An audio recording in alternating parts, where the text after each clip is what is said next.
पंतप्रधान नरेंद्र मोदी यांनी आज गुजरातमधल्या विविध विकास प्रकल्पांचं उद्घाटन केलं। पंतप्रधान 2 दिवसांच्या गुजरात दौऱ्यावर आहेत।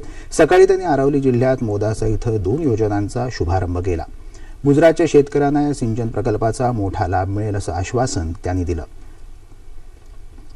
अरावली जिल्ह्यात 552 कोटी खर्च करून या 2 पाणी पुरवठा योजना राबवल्या जाणार आहेत।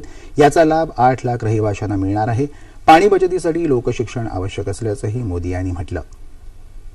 मोदासा इथल्या नियोजित बस आगाराचं भूमिपूजन पंतप्रधानांच्या हस्ते झालं। हे बस आगार विमानतळांसारखं भव्य आणि स्वच्छ असणार आहे। मोदासा इथल्या कृषी उत्पन्न बाजार समितीच्या नव्या वास्तूचं उद्घाटनही पंतप्रधानांच्या हस्ते झालं।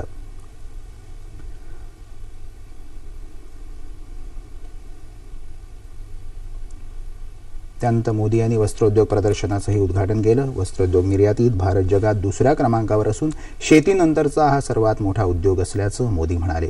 कौशल्य, गती आणि अचूक निर्मिती अशा सूत्रातून वस्त्रोद्योग क्षेत्राची भरभराट करणार असल्याचंही ते म्हणाले। या क्षेत्रात मोठी रोजगार निर्मिती करण्याचा सरकारचा प्रयत्न असल्याचंही मोदी यांनी सांगितलं।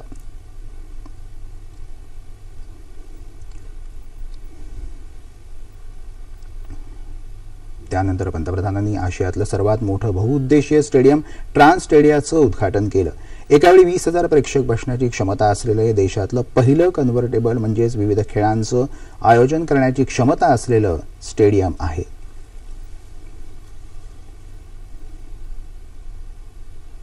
देशाच्या स्वातंत्र्य लढ्यात आणि